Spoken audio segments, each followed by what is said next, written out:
Namshukuru Mungu ambaye ametupa neema siku yetu ya kwanza semina yetu.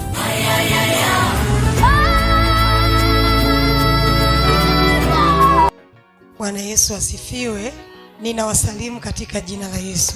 Ujumbe wetu tutakaosimama nao katika semina hii, kutafuta amani kwa kusamehe na kujisamehe.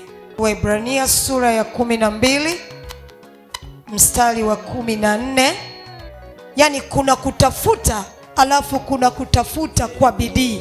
Biblia inaposema bidii, ina maana kuna nguvu ya ziada ambayo unaitumia katika kutafuta amani na watu wote. Biblia inasema ndipo unapata kibali cha kumuona Mungu. Hakuna mtu atakayemuona Baba asipokuwa na utakatifu. Amani ndiyo inayosababisha mtu kuwa na utakatifu. Hauwezi ukawa huna amani na mtu ukajinadi kwamba wewe mtakatifu. Sisi tunaweza tukakuona una amani, lakini Mungu aliye sirini anajua kuna kitu ambacho wewe kimezuia amani yako. Kuna watu wamepoteza amani tangu wakiwa primary kwa sababu kuna mambo yaliyosababisha wakapoteza amani. Wameishi katika namna hiyo ya uchungu, wanajiona kwamba hata hawastahili kuishi. Amani yako imeondoka.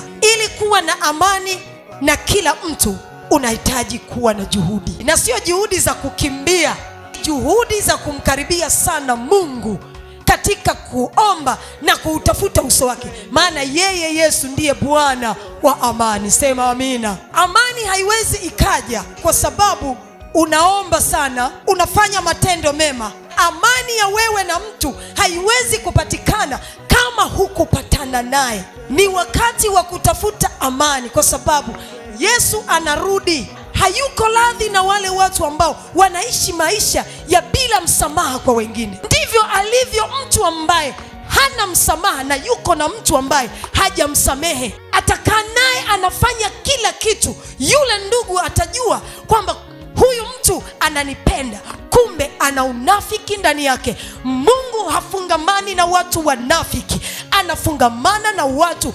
waliosamehe na kujisamehe. Sema amina.